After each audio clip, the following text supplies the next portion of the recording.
जय हिंद साथ। आज की शिफ्ट में जैसे जैसे क्वेश्चंस पूछे गए, रीजनिंग के कैसे क्वेश्चंस पूछे गए, मैथ के कैसे क्वेश्चंस, जीके जीएस और करंट अफेयर के कैसे क्वेश्चंस पूछे गए, आज की इस वीडियो में साथियों आपके सामने प्रस्तुत करूंगा। तो मैं कहूंगा साथियों, अगर आपका अभी तक पेपर नहीं हुआ है तो इस क्लास से आपको एक ऐसा आइडिया मिल जाएगा कि हाँ भाई, आपके पेपर में आगामी शिफ्ट में आपके ऐसे क्वेश्चन पूछे जाएंगे। और अगर आप इन सवालों को साथियों अच्छे तरीके से बहुत आराम से कर लेते हो तो यह मानिएगा कि आपकी शिफ्ट में जो क्वेश्चंस होंगे उनको भी आप बहुत आराम से साथियों कर पाओगे। चलिए तो साथियों, कुछ क्वेश्चंस मैं आपको रीजनिंग के करवाने वाला हूं, इनको चेक करिएगा, लेवल को चेक करिएगा कि आप इन सवालों को कर पाते हैं या नहीं। पहले सवाल है, दिए गए आरेख में आयत आपको बताना है कितने आयत है। बहुत ध्यान से देखिएगा इस सवाल को। देखिए, पहला आयत, एक आपका आयत ये हो गया, एक पहला आयत, दूसरा आयत और साथियों ये तीसरा आयत। तीसरा आयत, तीन आयत इसमें हो गए, तीन आयत और एक ये भी तो आयत होगा साथियों, चार आयत, चौथा आयत और साथियों ये आपका जो है ना पांचवा आयत हो गया। और ये पूरे को काउंट कर लीजिए, छठा आयत, यहां से लेकर ऐसे करके यहां तक।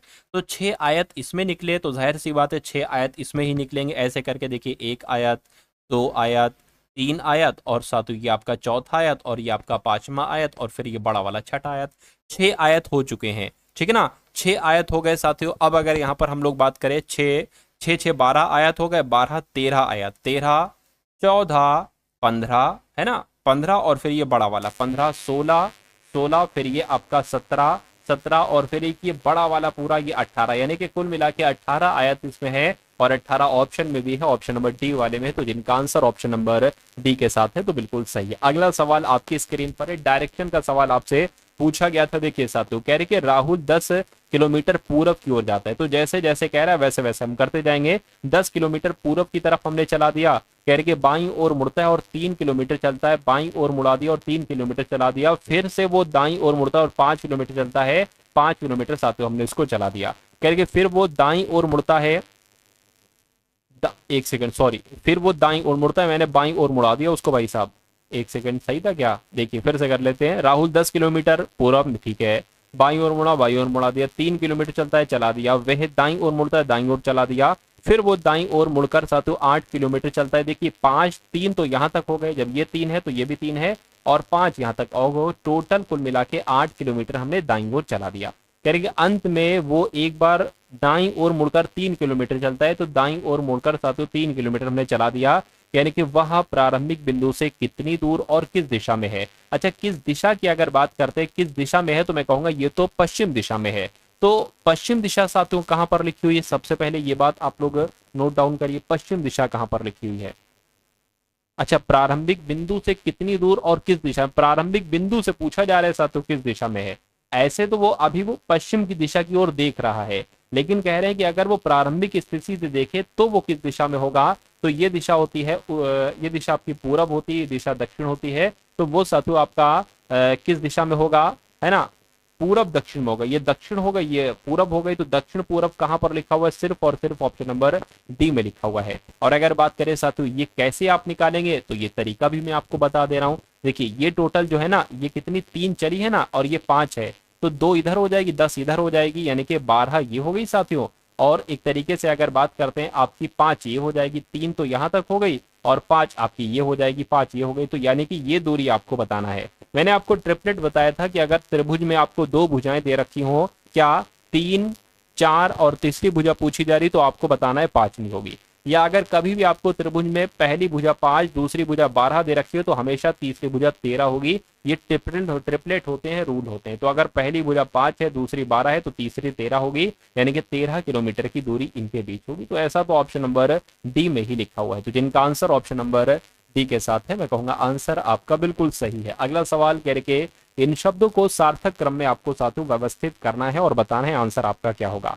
देखिए सबसे पहले मुद्रक, प्रकाशक, लेखक, संपादक, विक्रेता, है ना। यहां पर अगर साथियों बात करें सबसे पहले क्या आ सकता है, मान लीजिए कोई लेखक है, क्या है साथियों, कोई यहाँ पर लेखक है, वो किसी चीज का एक तरीके से संपादक है ना, उसके बाद संपादक करेगा, संपादक के बाद साथियों एक तरीके से क्या उस चीज को, उस पुस्तक को मुद्रक किया जाएगा, है ना। उसके बाद अगर बात करें साथियों उसको प्रकाशक, है ना, प्रकाशन होगा। और उसके बाद साथियों विक्रेता, उसके बाद उसको बेचा जाएगा। तो इस टाइप का आपको कहां पर दिख रहा है, एक तरीके से बात करें लेखक 3, संपादक 4 और मुद्रक 1 और साथियों प्रकाशक आपका 2, और विक्रेता 5। 34 से 125 कहां पर लिखा हुआ है? ऑप्शन नंबर बी में लिखा हुआ है, तो यही आपका आंसर हो जाएगा। अगले नंबर का सवाल है, इनको मैं थोड़ा सा सही ढंग से लिख देता हूं। ये क्या लिखा है देखिए, 2 ब्रैकेट में है, 2 + 2 + 2 और इसका होल ऑफ स्क्वायर। उसी प्रकार अगर यहाँ पर अगर हम लोग बात करते हैं तो ब्रैकेट में साथियों आपका 2 + 2 है ना, और इसका स्क्वायर है। उसके बाद एक बड़ा वाला ब्रैकेट के बाहर भी स्क्वायर है। आपको बताना है सबसे बड़ा कौन सा है। इसकी अगर बात करते हैं साथियों, 2 × 2 × 2 और फिर इसका स्क्वायर कर दिया गया। और फिर चौथे वाले की अगर बात करें, 2 + 2 का स्क्वायर और साथियों यहाँ पर प्लस हो जाएगा 2 का स्क्वायर और फिर 2 का स्क्वायर। इसको आपको सॉल्व करना है और बताने के सबसे बड़ा इसमें से कौन सा होगा। देखिए सबसे पहले अगर इसको करें, 2 दूना 4, 4 दूना 8, यानी कि 8 का स्क्वायर 64 आ जाएगा। इसकी अगर बात करते हैं साथियों, 2 + आपका 2 का स्क्वायर 4 हो जाएगा, प्लस आपका 2 का स्क्वायर 4, 4 का स्क्वायर 16 हो जाएगा, यानी कि ये कितना आ जाएगा? ये तो 22 आ जाएगा। इसकी अगर बात करते हैं साथियों, 2 + 2 4, 4 का स्क्वायर कितना हो जाएगा? 16 और 16 का स्क्वायर कितना हो जाएगा साथियों? 256 हो जाएगा। ये हो जाएगा 8, 8 का स्क्वायर क्या हो जाएगा? 64 हो जाएगा। यानी कि सबसे बड़ा इसमें से हमें कौन सा मिला साथियों? बहुत ध्यान से देखिए, 256 मिला, तो आंसर आपका बी होगा। अगले नंबर का सवाल आपकी स्क्रीन पर है, कह रहे कि PALE को 2 1 3 4 लिखा जाता है, EARTH को 4 1 5 9 0 लिखा जाता है, तो आपको बताना है PEARL को क्या लिखा जाएगा, फटाफट बताइए। साथियों देखिए आपके लिए कुछ चीजें तैयार की गई हैं। अगर आप इस पेपर को पास करना ही करना चाहते हैं तो ये 3 प्रकार की अगर PDF आप देखकर चले जाते हैं अपने पेपर को देना, तो मेरा मानना है कि पेपर आपका बहुत आराम से साथियों क्रैक हो जाएगा। पहला आपको दिया जा रहा है साथियों, जितनी भी अभी तक शिफ्ट हो चुकी हैं उन सभी शिफ्ट के आधार पर आपको 10 सैंपल पेपर दिए जा रहे हैं। एक सैंपल पेपर में 100 क्वेश्चन होंगे, जिसमें रीजनिंग है, मैथ है और जीके है। तो और हर क्वेश्चन का सॉल्यूशन नीचे लिखा होगा। रीजनिंग के सॉल्यूशन, उसका आंसर वगैरह सब कुछ नीचे होगा, उसी प्रकार मैथ, जीके, जीएस सब कुछ। उसके अलावा साथियों आपको देखा गया है कि जो पेपर पूछा जा रहा है उसमें PYQ से लगभग 50% क्वेश्चन पूछे जा रहे हैं। तो एक PYQ की भी आपको PDF दी जाएगी। अगर इनको पढ़ लोगे तो साथियों जितने क्वेश्चन आपके PYQ से आएंगे वो आपके फंस जाएंगे। उसके अलावा इंपॉर्टेंट करंट अफेयर की PDF भी आपको दी जा रही है, क्योंकि लगभग 12 से 15 सवाल पूछे जा रहे हैं करंट अफेयर के। तो अगर इस PDF को देख लोगे तो जितने करंट अफेयर के सवाल आए हैं वो बहुत आराम से आपके हो जाएंगे। तो ये तीनों PDF आपको सिर्फ और सिर्फ 45 रुपीज में दी जा रही है। डिस्क्रिप्शन में लिंक है NTPC एग्जाम PDF का, उस लिंक पर आप क्लिक करेंगे तो हमारे व्हाट्सएप पर आ जाएंगे, वहां से जाकर आप इस PDF को प्राप्त कर सकते हैं। तो जितना भी समय आपके पास बचा है, जितने दिन बाकी हैं, इस PDF को लीजिएगा और जितना पढ़ सकते उतना पढ़कर चले जाइए एग्जाम हॉल में। आपका पेपर में कहूंगा साथियों क्रैक हो जाएगा। चलिए तो अब बात करते हैं साथियों 5वें नंबर के सवाल की। कह रहे कि PALE को ये लिखा जाता है, अर्थ को ये लिखा जाता है, तो PEARL को क्या लिखा जाएगा?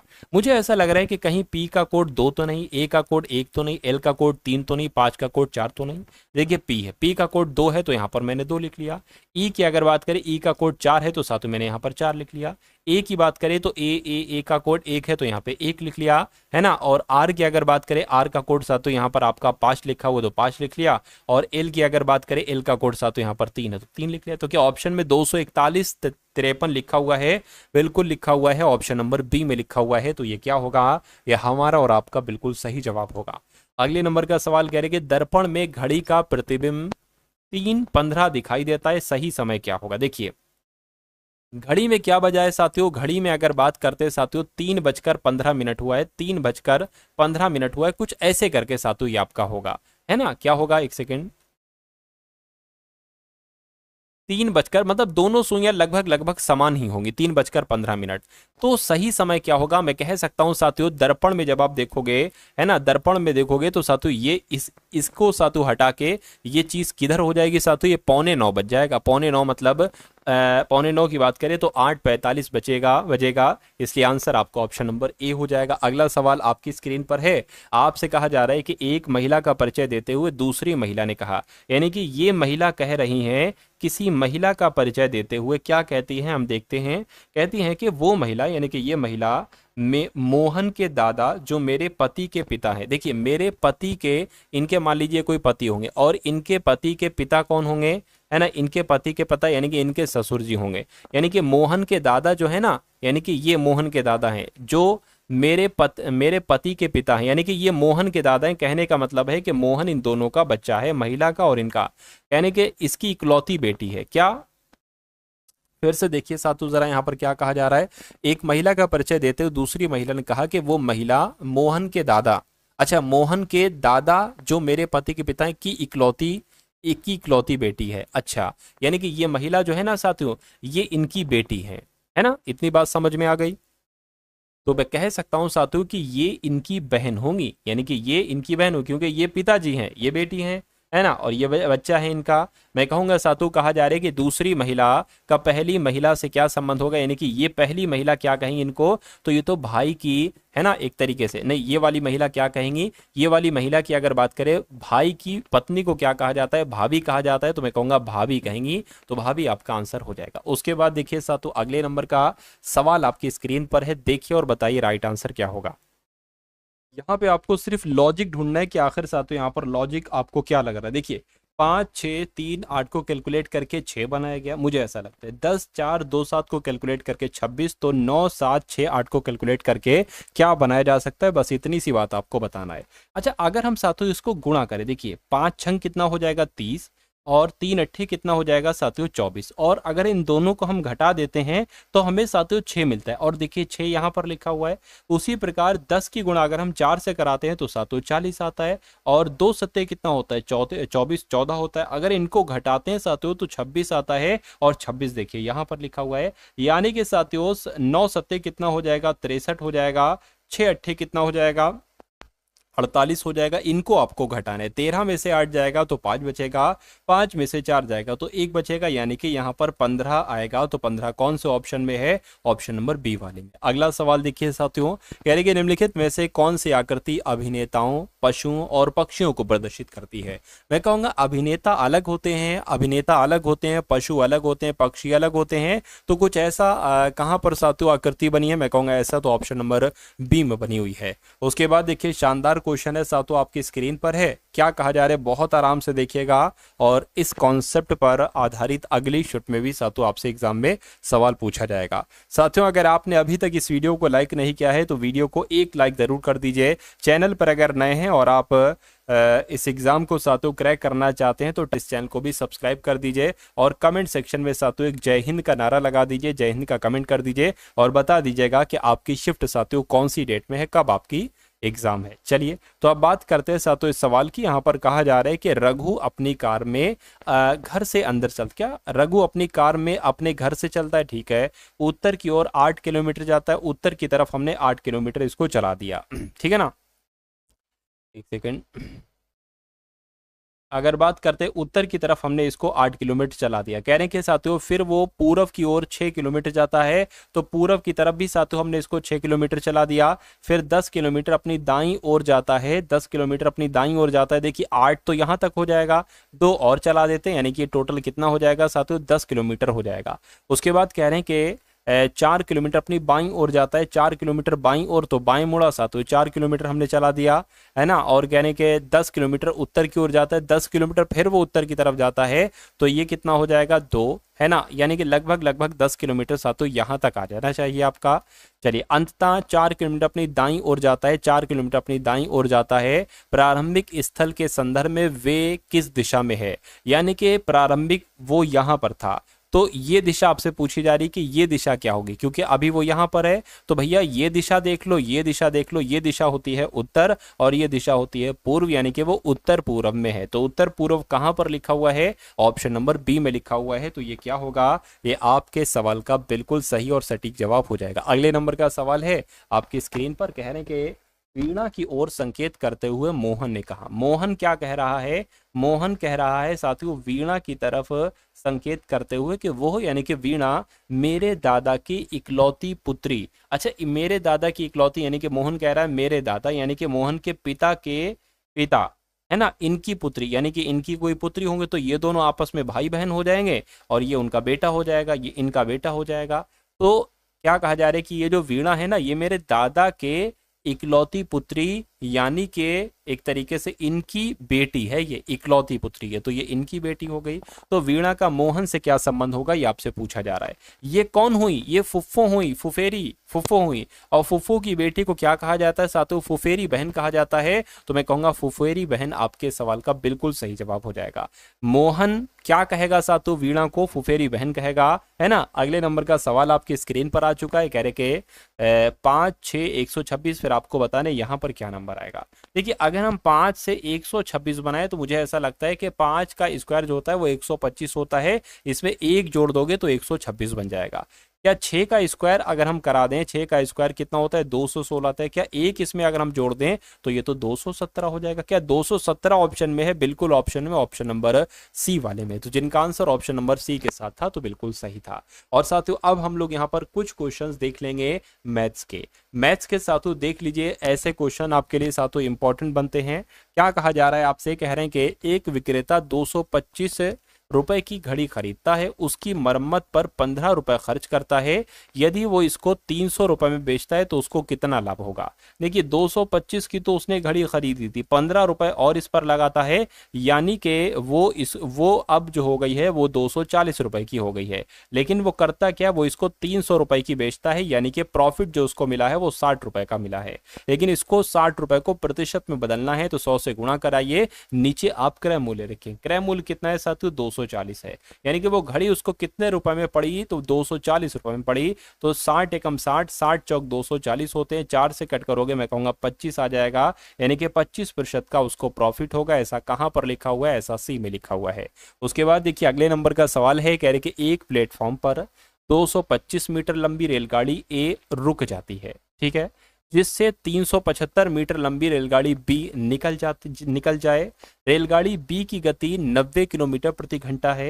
रेलगाड़ी बी को रेलगाड़ी ए को पूर्ण रूप से पार करने में कितना समय लगेगा, यानी कि आपसे यहाँ पर समय पूछा जा रहा है।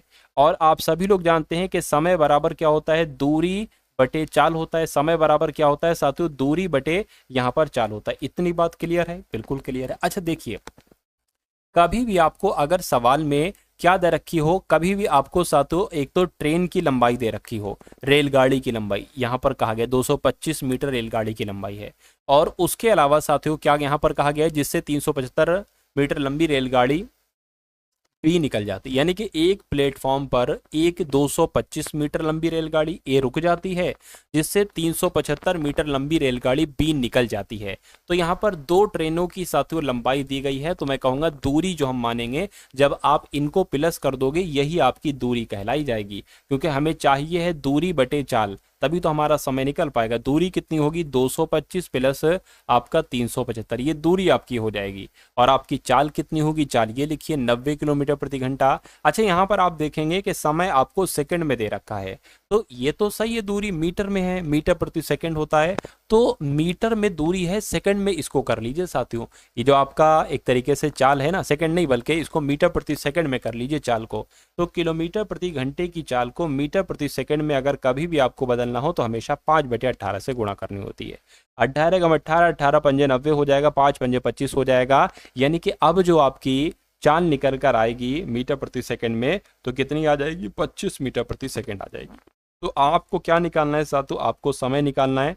समय बराबर दूरी कितनी, इसको जरा प्लस कीजिए, 5 5 आपका 0 हो जाएगा, है ना, और ये आपका 8 9 10 हो जाएगा, ये आपका कितना 6, और नीचे क्या आ जाएगा 25 आ जाएगा। इसको अगर बात करें कैलकुलेट करें, 5 पंजे 25 हो जाएगा, 5 एकम 5 और 5 दूना 10, 0 आ गया, 5 से और कट करेंगे तो 5 दूना 10 आ जाएगा और 5 चौक 20 आ जाएगा। यानी कि समय जो आपका निकलता है वो 24 समय निकलता है, 24 सेकंड समय निकलता है ना। तो मैं कहूँगा 24 समय सेकंड कहाँ लिखा हुआ है, 24 सेकंड समय आपका ऑप्शन नंबर डी में लिखा हुआ है। यदि दो घनों के आयतन में 27:1 का अनुपात है तो इनकी भुजाओं में अनुपात साथियों क्या होगा, आपसे यहाँ पर ये पूछा जा रहा है।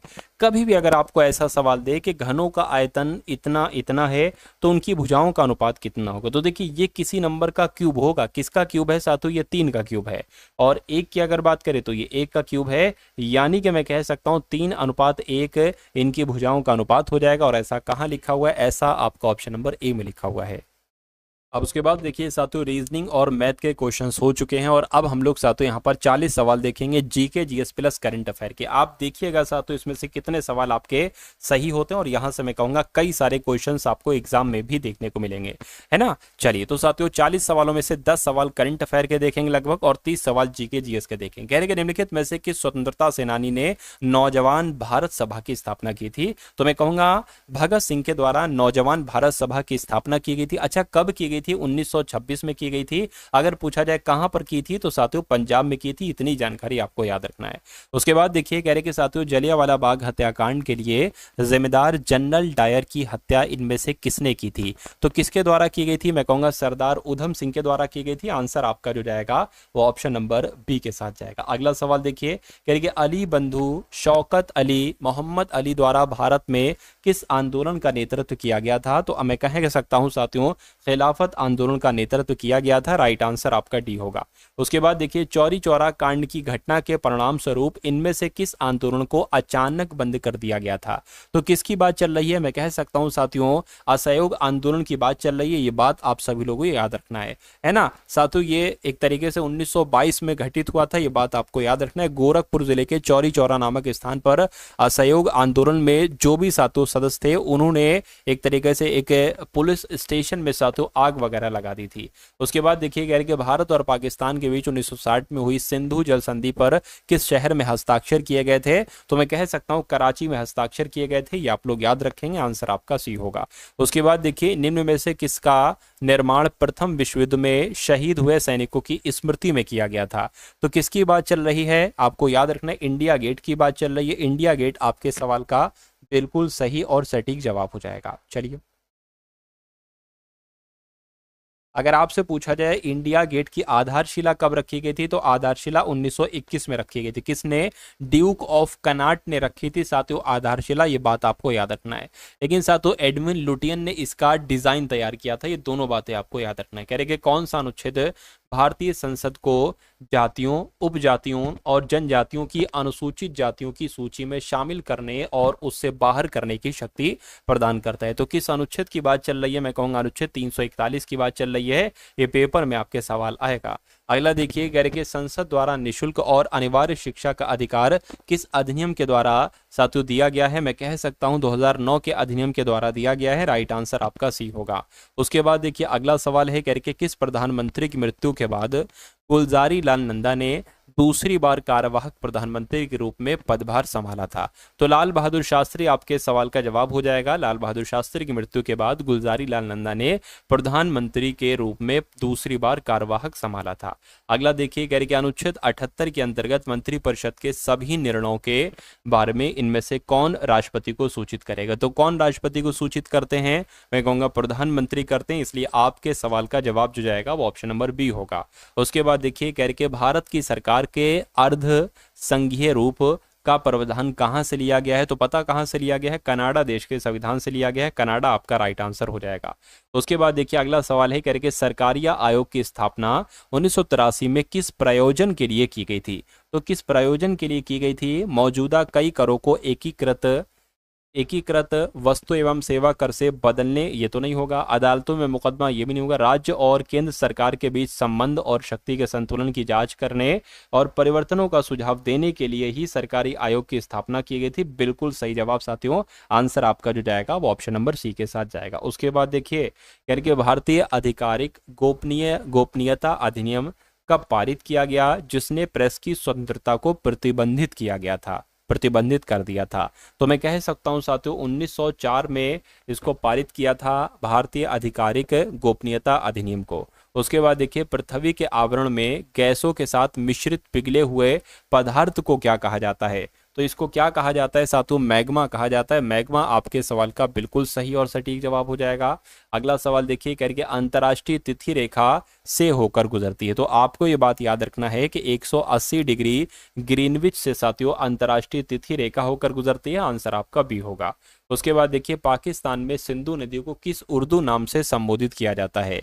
तो साथियों दरियाए सिंधु नाम से संबोधित किया जाता है। राइट आंसर आपका सी होगा, है ना। पाकिस्तान में सिंधु नदी को दरियाए सिंधु कहा जाता है। उसके बाद देखिए भारत का सबसे पूर्वी राज्य कौन सा है। अगर आपके एग्जाम में ये सवाल आ जाए तो सबसे पूर्वी राज्य की अगर बात करें तो अरुणाचल प्रदेश है। कौन सा? अरुणाचल प्रदेश है, ये आप लोग साथियों याद रखेंगे। चलिए अगला देखिए, मध्य प्रदेश में गांधी सागर बांध ये किस नदी पर बनाया गया है? तो मध्य प्रदेश में गांधी सागर बांध चंबल नदी पर बनाया गया। कहां पर साथियों? चंबल नदी पर बनाया गया है। उसके बाद देखिए कह रहे कि भारत की प्रथम रेलवे यूनिवर्सिटी कहां पर स्थित है? तो ये पता साथियों गुजरात के वडोदरा में स्थित है। भारत की प्रथम रेलवे यूनिवर्सिटी जो है ना, गुजरात के वडोदरा में स्थित है। भारत के पहले रेलवे विश्वविद्यालय का नाम क्या है? तो भारत के पहले रेलवे विश्वविद्यालय की अगर बात करें तो राष्ट्रीय रेल एवं परिवहन संस्थान, यही भारत के पहले रेलवे विश्वविद्यालय का नाम है। उसके बाद देखिए वस्तु एवं सेवा कर यानी कि जीएसटी किस पर अधिरोपित किया गया है? तो ये साथियों उस गंतव्य पर जहां वस्तुओं या सेवाओं की खपत होती है, या वस्तुओं या सेवाओं की खरीद तो नहीं, ये भी नहीं, मैं कहूंगा पहला पड़ाव और पहला ही आपका आंसर हो गया। यानी कि जीएसटी किस पर अधिरोपित किया जाता है? तो उस गंतव्य पर जहां वस्तुओं या सेवाओं की खपत होती है। अब उसके बाद देखिए साथियों अगला सवाल है, यानी कि भारत का सिलिकॉन वैली किसको कहा जाता है? बताइए जरा, भारत का सिलिकॉन वैली किसको कहा जाता है साथियों, बताइए। चलिए तो बेंगलुरु आपका अगर जवाब है तो मैं कहूंगा आपका जवाब साथियों बिल्कुल सही हो जाएगा। अगला देखिए कह रहे कि बाल विहार प्रणाली के संस्थापक कौन है? तो बाल विहार प्रणाली के संस्थापक की अगर बात करें तो फ्रॉबेल हैं। कौन है साथियों? फ्रॉबेल हैं। राइट आंसर आपका बी होगा। अब यहां पर कहा जा रहा है कि निम्नलिखित में से कौन सा सुमेलित नहीं है, बताइए। देखिए विटामिन सी की अगर बात करें तो एस्कॉर्बिक अम्ल कह सकते हैं। विटामिन बी1 को थायमिन कह सकते हैं, नाम बिल्कुल सही बात है। विटामिन डी का नाम रेटिनॉल तो नहीं होता है साथियों, विटामिन डी का नाम रेटिनॉल नहीं होता है, कैल्सीफेरॉल होता है। क्या होता है साथियों? कैल्सीफेरॉल होता है। क्या होता है साथियों? कैल्सीफेरॉल होता है। ये आप लोग याद रखेंगे। विटामिन के की अगर बात करें तो फिलोक्विनोन इसका नाम हो जाएगा, लेकिन कौन सा सुमेलित नहीं है? तो सी वाला सुमेलित नहीं है। उसके बाद देखिए गैर के प्रोटीन का एक उत्कृष्ट और सस्ता स्रोत है तथा कम कैलोरी वाले शाकाहारी भोजन का एक अच्छा विकल्प है। तो किसकी बात चल रही है? फलियों की बात चल रही है। फलियां आपका आंसर हो जाएगा। अगला देखिए, अगला सवाल साथियों देखिए कह रहे कांच का कौन सा प्रकार ऊष्मा प्रतिरोधी है? तो मैं कह सकता हूं साथियों कि जो एक तरीके से पायरेक्स कांच होता है, ये एक प्रकार है कांच का और ये ऊष्मा प्रतिरोधी होता है। अगला देखिए करके प्रोटीन छोटे बिल्डिंग ब्लॉक से बने होते हैं जिन्हें किस नाम से जाना जाता है? तो पता साथियों जिन्हें क्या कहा जाता है? अमीनो एसिड कहा जाता है। अमीनो एसिड आपके इस क्वेश्चन का बिल्कुल सही जवाब है। करके प्राकृतिक रबर के बारे में निम्नलिखित में से कौन सा कथन सही है?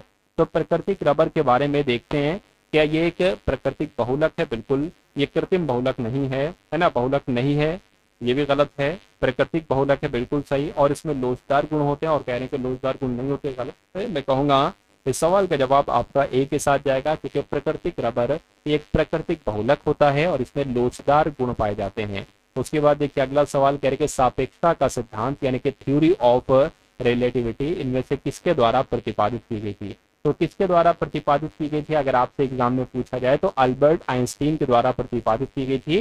राइट आंसर आपका बी होगा। अगले नंबर का सवाल साथियों आपके स्क्रीन पर है, देखिए सवाल को।